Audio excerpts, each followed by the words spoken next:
Cerita diawali oleh dua orang anak Adam, seorang laki-laki dan seorang perempuan yang sedang berada di atas sebuah perahu yang berukuran panjang kira-kira 4 meter. Sepertinya mereka adalah polisi hutan yang sedang berpatroli dengan menyusuri aliran sungai. Sambil mengayuh dayun terlihat laki-laki berkulit hitam itu, sebut saja namanya Edi. Ia sesekali menggoda polisi wanita tersebut, kita sebut saja namanya Evi. Terlihat Evi sedang mempersiapkan sebuah drone untuk memperluas penglihatannya melalui udara. Tak lama kemudian, drone itu pun mengudara berkeliling sekitar hutan dengan radius kira-kira 50 meter di sekitar Edi dan Evi. Terlihat drone pun turun dan terbang rendah, guna untuk bisa melihat dari dekat situasi di dalam hutan tersebut.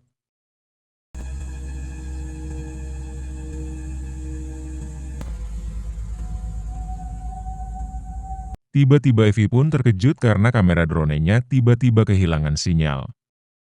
Ternyata drone milik Evi tertangkap oleh seorang pria dengan muka dan badannya berlumurkan tanah liat yang sudah mengering. Entah siapa laki-laki tersebut. Evi pun merasakan ada yang aneh di dalam hutan, ia pun merasakan penasaran yang mendalam, dan sesegera mungkin ia ingin memeriksa ke dalam hutan tersebut. Kemudian Evi menyuruh Edi untuk menepikan perahu yang mereka tumpangi. Akhirnya perahu pun menepi, Evi pun segera turun dari perahu. Sedangkan Edi masih ingin berkeliling menggunakan perahu, untuk mengecek kondisi di pesisir aliran sungai tersebut. Tak lama Evi pun bergegas masuk ke dalam hutan.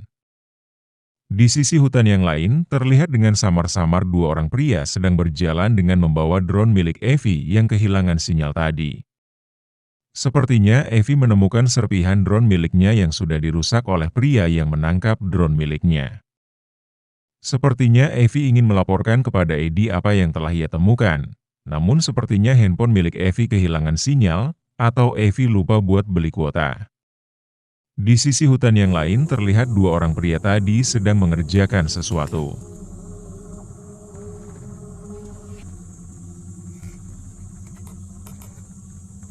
Terlihat seperti sebuah jebakan atau ranjau yang sedang mereka buat. Sepertinya kedua laki-laki itu telah mengetahui kalau mereka kedatangan tamu yang tak diundang yang masuk ke dalam hutan atau daerah kekuasaan mereka saat ini. Di sisi hutan yang lain terlihat Edi sedang memeriksa kamera yang mereka pasang 4 bulan yang lalu.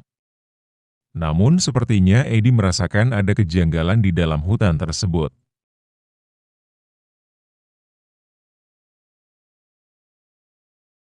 Terlihat sangat aneh yang sedang diperbuat oleh dua pria yang berlumuran lumpur ini. Mereka mengumpulkan ulat-ulat dengan memakai masker, dan seorang dari mereka memegang sepucuk jamur.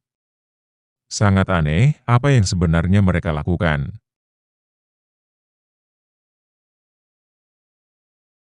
Yang lebih aneh lagi, tiba-tiba dari jamur tersebut muncul sesuatu seperti butiran-butiran kecil yang melayang-layang di udara. Kemudian mereka membawa jamur itu pulang ke rumah mereka. Sebenarnya apa yang ada di dalam jamur tersebut, wahai Sinema? Kasian sekali si Evi, dia akhirnya terkena ranjau, sebuah kayu tajam yang menancap di kakinya. Evi pun menjerit kesakitan dan meminta dan memanggil-manggil Edi, namun Edi pun tak mendengar teriakan Evi.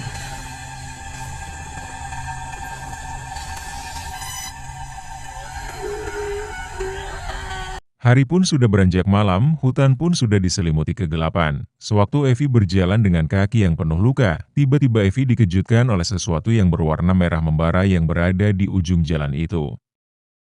Di sisi hutan yang lain terlihat Edi sedang mencari keberadaan Evi, karena semenjak Evi masuk ke dalam hutan tadi, mereka belum lagi berkomunikasi sampai malam ini. Mereka tidak mengetahui kalau nyawa mereka sedang diintai dari balik hutan tersebut. Benar saja, tidak lama Edi berjalan, tiba-tiba ia dikejutkan oleh sesosok makhluk hutan yang berbentuk aneh. Edi pun terjatuh di lembah yang berlumpur. Sementara itu Evi pun melihat sebuah pondok reot yang berada di tengah hutan.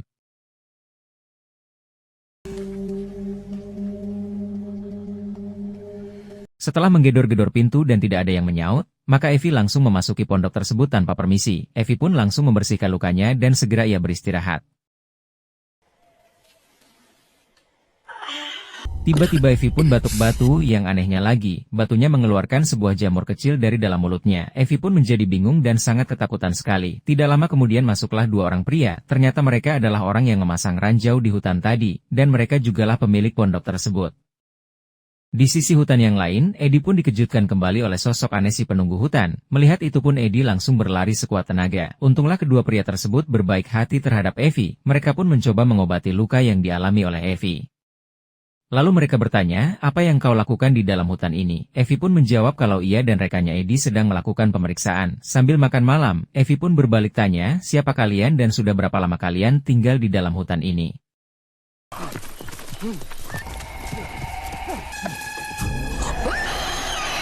Sepertinya si pemilik pondok mendengar sesuatu yang janggal di dalam hutan. Benar saja, ternyata Edi pun tertangkap oleh makhluk hutan yang mengintai dirinya tadi. Edi pun terjebak oleh akar-akar yang merambat itu. Edi pun tak bisa bergerak, kasihan sekali engkau Edi. Hari pun sudah pagi, di saat terbangun Evi sangat terkejut dengan keluarnya tumbuh-tumbuhan dari dalam badannya. Apa yang sedang terjadi terhadap diriku? Ungkap Evi. Lagi dan lagi Evi mencoba menghubungi Edi, namun tidak ada jawaban sama sekali. Evi pun masih bertanya dalam hati siapakah sebenarnya dua orang laki-laki, anak dan ayah ini. Tiba-tiba Evi melihat ada sebuah pintu kecil yang terdapat di lantai. Evi pun langsung membukanya dan melihat apakah ada sebuah petunjuk di dalam situ. Malam pun kembali datang, akhirnya Evi memberanikan diri untuk bertanya apa yang terjadi di dalam hutan ini, dan siapakah sebenarnya kedua orang anak dan ayah ini. Kita sebut saja sang ayah Yanto, dan anak bernama Budi. Akhirnya Yanto pun menceritakan apa yang sebenarnya terjadi. Sewaktu ia melintas bersama pesawat komersil, tiba-tiba terjadi kecelakaan dan pesawat yang mereka tumpangi pun jatuh. Waktu itu Budi masih di dalam kandungan istrinya si Yanto. Semua penumpang meninggal dan hanya Yanto dan istrinya yang selamat. Sewaktu melahirkan Budi, istrinya pun meninggal dunia. Namun sesuatu pun dari dalam hutan yang akan menghabisi nyawa Yanto dan si Budi sewaktu masih bayi. Tentu saja Yanto tidak ingin itu terjadi. Si penghuni hutan pun memberikan syarat kalau mereka berdua mau selamat. Syaratnya istriku yang sudah meninggal harus tetap berada di dalam hutan ini, dan menjadi ratu tumbuh-tumbuhan terutama jamur beracun yang bisa membuat siapa saja yang menghirup aroma jamur tersebut, maka ia akan menjadi manusia tumbuh-tumbuhan juga alias manusia jamur. Yanto pun menyetujui perjanjian dengan iblis tersebut. Selagi Yanto bercerita, tiba-tiba pondok mereka diserang oleh makhluk berjamur tersebut. Perkelahian di antara mereka pun tidak terelakkan lagi.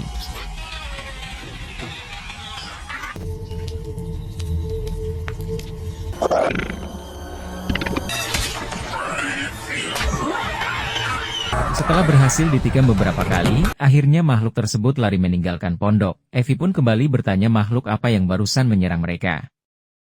Setelah menjelaskan yang sebenarnya terjadi, mereka pun kembali tidur dan beristirahat. Namun di dalam tidurnya Evi pun bermimpi yang sangat aneh hingga membuat dirinya terbangun. Pagi pun datang, Evi dan Budi pun terlihat akrab satu sama lain. Evi pun mencoba memberitahukan kehidupan dunia luar kepada Budi. Sepertinya Evi ingin sekali membawa Budi keluar dari hutan tersebut. Sayang aja anak muda tampan seperti Budi tinggal di dalam hutan antah berantah dengan misteri yang sangat mengerikan ini. Cerita beralih ke Yanto yang sedang mengunjungi sebuah pohon besar yang berlubang. Terlihat Yanto sedang memberikan makanan dan melakukan sebuah ritual kecil di hadapan pohon tersebut. Sepertinya ada sesuatu yang tersimpan di balik pohon itu.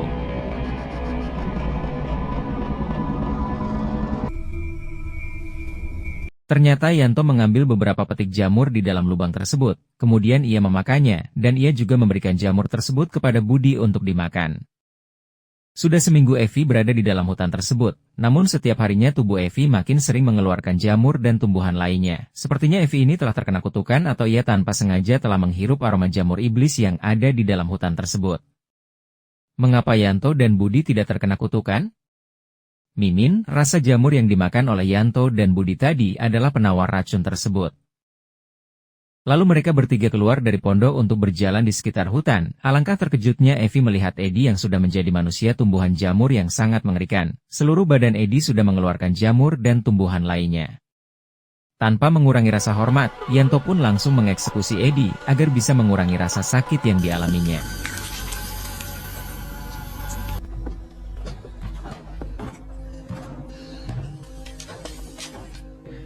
Hari pun kembali malam, Evi pun makin sering mengalami kejadian yang aneh-aneh. Tubuhnya semakin sering mengeluarkan akar-akaran dan jamur. Evi pun bertanya kepada Yanto apakah ada penawar racun yang masuk ke dalam tubuhku ini? Namun Yanto pun tidak memberitahukan sebenarnya ada penawar yang bisa menyembuhkan Evi. Lalu Evi bertanya kepada Budi, dan berharap Budi akan menolongnya. Untunglah Budi bersedia menolong Evi. Besok aku akan memberikan penawarnya kepadamu, ungkap Budi. Sekarang engkau istirahat saja dahulu. Keesokan paginya Yanto memberikan Budi jamur untuk dimakan sebagai penawar agar Budi tidak teracuni oleh racun jamur tersebut. Namun Budi tidak langsung menelannya karena ia telah berjanji akan memberikan penawar tersebut kepada Evi. Ia pun berlari ke rumah dan segera memberikan penawar tersebut kepada Evi. Akhirnya jamur tersebut menghilang dari tubuh Evi. Malam harinya Evi pun melihat dari handphone kepunyaan Edi yang ia temukan di jalan kemarin. Alangkah terkejutnya ia melihat iblis jamur yang terekam di kamera handphone milik Edi. Evi pun memaksa Yanto untuk memberitahukan apa yang sebenarnya terjadi. Tanpa panjang lebar mereka bertiga pun melakukan ritual agar Evi bisa melihat apa YG sebenarnya terjadi. Tak lama, Evi pun mulai melihat kejadian-kejadian aneh yang terjadi di dalam hutan.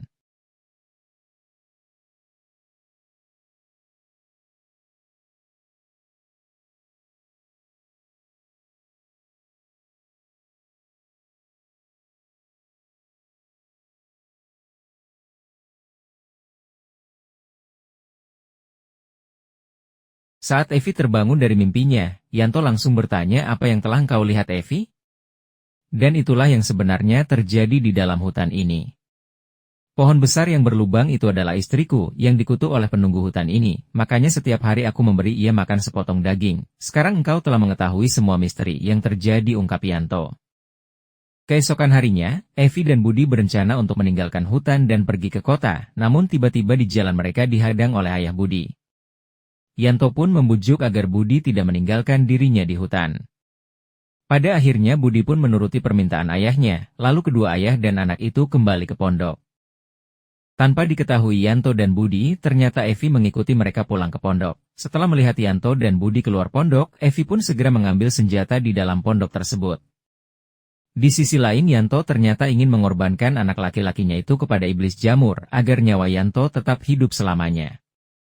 Evi pun bergegas mengikuti kemana Yanto dan Budi pergi.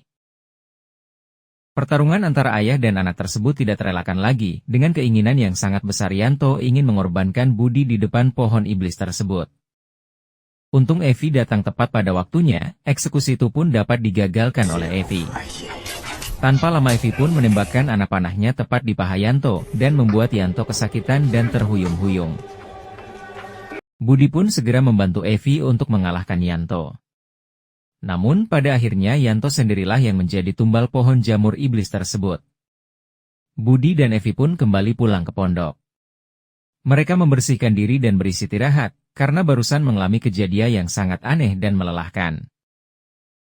Alenka terkejutnya Budi sewaktu ia terbangun dan melihat tubuh Evi sudah banyak ditumbuhi oleh jamur-jamur yang keluar dari badannya.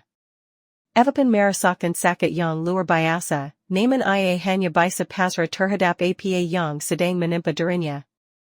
Ternyata jamur penawar yang ia makan kemarin tidak bisa berbuat banyak, itu dikarenakan Evi sudah terlalu banyak menggarap aroma jamur iblis tersebut. Dan pada akhirnya, Evi pun menjadi manusia jamur yang akan tinggal di hutan tersebut sampai akhir zaman. Oke guys, sekian ringkasan film kali ini. Semoga bisa membuat kalian terhibur.